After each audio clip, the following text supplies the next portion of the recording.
এমন না যে প্রতিদিন যে অনেক পিটাপিটি করতে হবে, অনেক হায়ার স্ট্রাইক রেখে ব্যাটিং করতে হবে, জিনিসটা এমন না। খুবই এক্সাইটেড। উৎসব আছে নাই, আসলে প্লেয়ার হিসেবে তো এদিকে ফোকাস থাকে না আমাদের।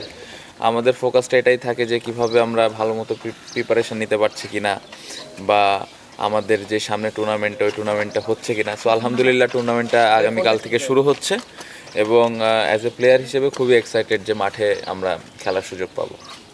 বলবো শান্ত, আগের সিজনটা মানে অ্যাজ এ ক্রিকেটার বলবো যে আসলে খুব যে ভালো গিয়েছে তা না, কারণ আপনি ম্যাচে খেলার সুযোগ পান হিসেবে। সো ওভারঅল এবার ক্যাপ্টেন্সি করছেন এবং রাজশাহীর, যেটা আপনি সবসময় আসলে হয়তো বা ড্রিম দেখছেন যে রাজশাহীর হয়ে খেলবেন এবং ক্যাপ্টেন্সি করবেন।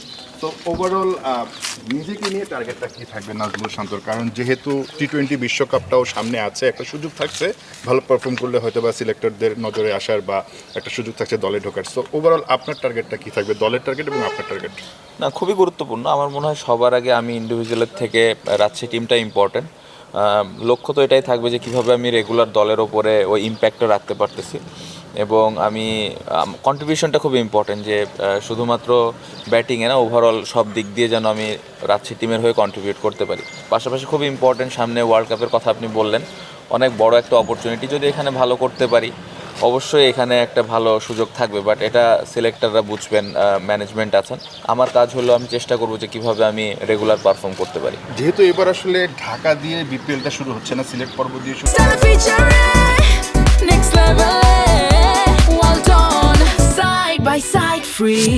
হচ্ছে, সিলেটের উইকেট সবসময় বরাবরই আমরা দেখি বেশ ভালো।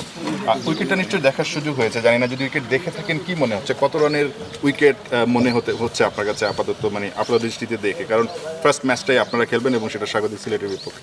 না, আমার মনে হয় এখনও উইকেট দেখার সুযোগ হয়নি, বাট এখানে অনেক ম্যাচ খেলার সুযোগ অতীতে ছিল আমাদের, বা আমরা খেলেছি। সো একটা আইডিয়া তো আছে, সবসময় এখানে ভালো স্পোর্টিং উইকেট থাকে। সো এটাই আশা থাকবে যে আগামীকালকেও এরকম ভালো স্পোর্টিং উইকেট থাকবে, এবং আমি মনে করি যে ওভারঅল পুরো টুর্নামেন্টে সিলেটে ভালো উইকেট থাকবে। আমার মনে হয় 170, 180, 190 ধরনের স্কোরই আমরা দেখতে পারবো। বাট এগেন ওই দিনে আসলে উইকেটটা কীরকম থাকে, যেহেতু একটা কন্ডিশনের ব্যাপার আছে, এখন শীতকাল, সো সব মিলে ওই দিন আসলে বোঝা যাবে উইকেটটা কেমন। বাট আশা করছি যে ভালো স্পোর্টিং উইকেটই হবে। ফার্স্ট ম্যাচে করতে হচ্ছে, মানে অনেক প্লেয়ার আছে আপনাদের? না, একদমই না। আমরা অকশন থেকে শুরু করে এখন পর্যন্ত খুবই ক্লিয়ার ছিলাম যে আমরা আসলে কী কম্বিনেশনে খেলতে চাই, আমরা আমাদের কোন কোন জায়গায় কোন কোন প্লেয়ার দরকার। সো আমরা ক্লিয়ার আছি আমরা কোন কম্বিনেশনে যাব আগামীকালকে, এবং এটা নিয়ে খুব বেশি ভাবছি না, কারণ আমরা জানি আসলে আমাদের কী কম্বিনেশনটা প্রয়োজন। আকবর একটু উপরের দিকে ব্যাটিং করানোর অপশন দেখা যেতে পারে? এই মুহূর্তে এই জিনিসগুলো আমি বলতে চাচ্ছি না। স্পেশালি ইন টি-20তে আপনি দেখেন যে মিডল অর্ডারে যারা ব্যাটিং করে তারা আসলে একটু ফ্লেক্সিবল থাকাটা খুব ইম্পর্টেন্ট, স্পেশালি এই ফরম্যাটে। সো ওই জায়গাটাতে আমার মনে হয় যে যেই ক্রিকেটারগুলো আছে আমাদের টিমে সবাই ফ্লেক্সিবল, যে কোনো দিন যে কেউ ব্যাটিংয়ে নামবে, এবং ওই জায়গাটাতে প্লেয়াররাও জানে যে আসলে কার কী রোল। আমার মনে হয় অ্যাজ এ প্লেয়ার হিসেবে এটা খুবই এক্সাইটিং যে হোম ক্রাউডের এগেনস্টে আমরা খেলবো, এটা আসলে আনন্দের আমার কাছে মনে হয়। সো এই চ্যালেঞ্জটা নেওয়াটা খুবই ইম্পর্টেন্ট, এবং আমার টিমে যতগুলো প্লেয়ার আছে সবাই চ্যালেঞ্জটা নেওয়ার জন্য প্রস্তুত। দুই টিমই খুবই ভালো দল, আমি এখানে আলাদাভাবে কোনো দলকে দেখতে যাচ্ছি না। আগামীকালকে যে দলটা ভালো খেলবে সেই জিতবে, বাট এখানে দুইটা দলই খুবই ব্যালেন্স একটা সাইড। জবি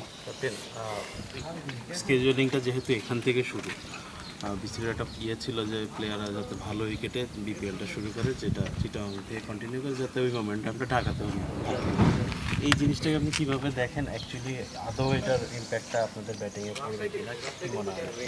অবশ্যই আমার মনে হয় খুবই ভালো উদ্যোগ, এবং এটা আমি পার্সোনালি মনে করি ভালো হবে আমাদের স্পেশালি প্লেয়ারদের জন্য, কারণ এখানে আমরা সবাই জানি স্পোর্টিং উইকেট চিটাগাংয়ে ভালো উইকেট থাকে। সো এইখান থেকে যদি একটা ভালো মোমেন্টাম নিয়ে আমরা ঢাকায় ফেরত যাই, এই মোমেন্টামটা কাজে লাগবে। বাট আমি মনে করি যে এটা একটা ভালো উদ্যোগ যদি আমরা এখানে প্লেয়াররা পারফর্ম করতে পারি। সো এখানে সুযোগ থাকবে ব্যাটসম্যান এবং বোলারদের তাদের স্কিলটা শো করার। গত বছর তো কিপিং করছিলাম, এবার দেখি বোলিংটাও করবো। ক্যাপ্টেন, আপনি বলছিলেন যে স্পোর্টিং উইকেট হবে।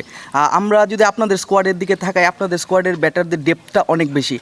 অপরদিকে সিলেটে তাদের পেস বোলাররা রয়েছে বাংলাদেশের, কিংবা হচ্ছে মোহাম্মদ আমিরের কথা যদি চিন্তা করি, তাদের বিরুদ্ধে আসলে প্ল্যানটাকে যে স্পোর্টিং উইকেটে পেসারদের বিপক্ষে? প্ল্যানটা তো বলতে চাচ্ছি না, বাট আমার মনে হয় যে আমি যেটা বললাম যে ওরাও ভালো দল, বাট আপনি যদি আমাদের টিমটা দেখেন খুবই ব্যালেন্স একটা সাইড, ব্যাটিংয়ের ডেপথ অনেক বড়, সো এটা একটা পজিটিভ দিক। বাট এগেন আসলে আমরা ওই টিমে কোনো নামের সাথে যেতে চাই না।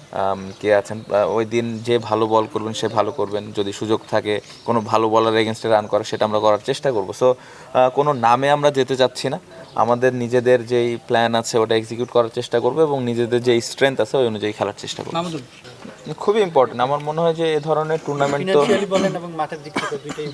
না, ফিনান্সিয়ালি তো অবশ্যই খুবই ইম্পর্টেন্ট। আপনি দেখেন আমরা যারা ক্রিকেটার সবাই কিন্তু এটাই আমাদের প্রফেশন, এটা আমাদের রুজি আমরা সবসময় বলি। সো এখান থেকে আমাদের ফ্যামিলি চলে, সো এটা খুবই ইম্পর্টেন্ট ফিনান্সিয়ালির দিক থেকে যদি আপনি বলেন। বাট পাশাপাশি ক্রিকেটটা খেলে আমরা এই খেলাটা আমরা ভালোবাসি, আনন্দ পাই, এই জায়গা থেকে খেলি। সো খেলাটা শুরু হচ্ছে এবং লোকাল প্লেয়ার যারা আমরা এখানে আছে এটা আমাদের জন্য অপরচুনিটি। আমি মনে করি এটা এভাবে দেখা উচিত যেটা একটা অপরচুনিটি। সো এই অপরচুনিটিগুলো কাজে লাগাতে পারলে আমাদের ভবিষ্যতের জন্যই ভালো হবে। ফর মোর কোশ্চেন মাহমুদুল, ভাই আমি নাকি সরি মাহরুষ। শান্ত ভাই, বিপিএল শুরুর আগে মানে পাওনা টাকা পয়সা নিয়ে আলোচনা হয়, বাট এবার দেখলাম যে রাজশাহী, ঢাকা এবং রংপুর টাকা 50% বা 20% দিয়ে দিচ্ছে। এটা পজিটিভ সাইন কিনা বিপিএল এর জন্য? খুবই পজিটিভ, এরকমই হওয়া উচিত। আমার মনে হয় যে এই জিনিসগুলো যদি প্রতি বছর একই রকম থাকে খুবই ভালো, এবং দেখে খুবই ভালো লাগছে যে প্লেয়াররা পেমেন্টগুলো ঠিকমতো পেয়েছে সোফার। আমি রাজশাহীর কথা যদি স্পেশালি বলতে চাই, খুব আগেই টাকাগুলো দিয়ে ফেলেছে এবং আমাদের ওনার বা ম্যানেজমেন্টে যারা আছেন এই বিষয়টা নিয়ে খুবই ক্লিয়ার যে প্লেয়াররা যেন এই পেমেন্ট ইস্যু নিয়ে কোনো চিন্তা না করে। সো এটা একটা পজিটিভ দিক। আমি আশা করব যে প্রত্যেকটা টিমই এইভাবে প্লেয়ারদেরকে পেমেন্টগুলো খুব স্মুথলি দিয়ে দিবেন। শান্ত যখন ন্যাশনাল টিমে ছিলেন বেশি কথা হতো অ্যাপ্রোচ নিয়ে, মানে একেবারে যে খারাপ করেছেন রান পানি এমনটা নয়, সাম্প্রতিক সময়ে অ্যাপ্রোচ আছে না, অবশ্যই আমার মনে হয় প্রথমত কনসিস্টেন্টলি রান করাটা ইম্পর্টেন্ট। অ্যাপ্রোচের কথা বললেন, হ্যাঁ এটা নিয়ে অবশ্যই কাজ করা হয়েছে, বাট আমি অ্যাজ এ ব্যাটসম্যান হিসেবে মনে করি যে যেই দিন যেভাবে ব্যাটিং করা দরকার ওই অনুযায়ী আমি ব্যাটিং করতে পারছি কিনা। যদি আমার মনে হয় যে না আমার রানে বল খেলতে হবে তাহলে সেভাবে যেন আমি খেলাটা শেষ করতে পারি। যদি মনে হয় যে না আমার একটু হায়ার স্ট্রাইক রেটে ব্যাটিং করতে হবে, ওই অ্যাপ্রোচটা আমার আছে কিনা। সো আমি এমন না যে প্রতিদিন যে অনেক পিটাপিটি করতে হবে, অনেক হায়ার স্ট্রাইক রেটে ব্যাটিং করতে হবে, জিনিসটা এমন না।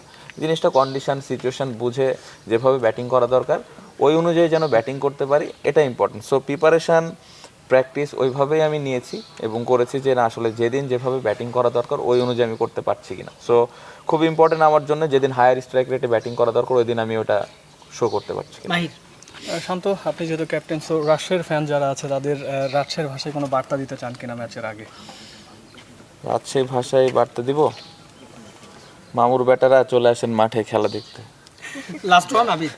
যখন আমরা আইপিএল এর দিকে দেখি মানে পার্টিকুলার প্লেয়ার মানে পার্টিকুলার প্লেয়ার, চেন্নাই মানে ধোনি, এরকম আপনার ক্ষেত্রে যেটা হয়, আপনি গত 3 সিজন 3টা টিমে খেলেছেন, এখন কি চান যে নেক্সট 5 ইয়ার্স একটা পার্টিকুলার টিমে খেলতে? এটা হলে ভালো হয় কিনা যে রাজশাহীর শান্ত এরকম কোনো কিছু? খুবই ভালো হয়, খুবই ভালো হয়। এটা যদি এভাবে আমরা করতে পারি খুবই ভালো। আমার মনে হয় ফ্র্যাঞ্চাইজি ওনার যারা আছেন তাদের জন্যও ভালো, এবং আমি মনে করি বিপিএলের ওই ব্র্যান্ডের জন্যও খুবই ভালো হবে। বাট এগেন প্লেয়াররা যেখানে বেশি টাকা পাবে, যেখানে ভালো অপরচুনিটি পাবে সেখানে খেলবে। এটা রেসপন্সিবিলিটি আমার মনে হয় যারা বিপিএল দায়িত্বে আছেন এবং যারা ওনাররা আছেন তারা আসলে কোন প্লেয়ারকে পিক করবেন, কাকে ওইভাবে ব্র্যান্ড হিসেবে তৈরি করবেন, এটা তাদের দায়িত্ব। বাট প্লেয়াররা যেখানে ভালো অপরচুনিটি পাবেন সেখানেই খেলবেন। কত নম্বর কিপার এবার?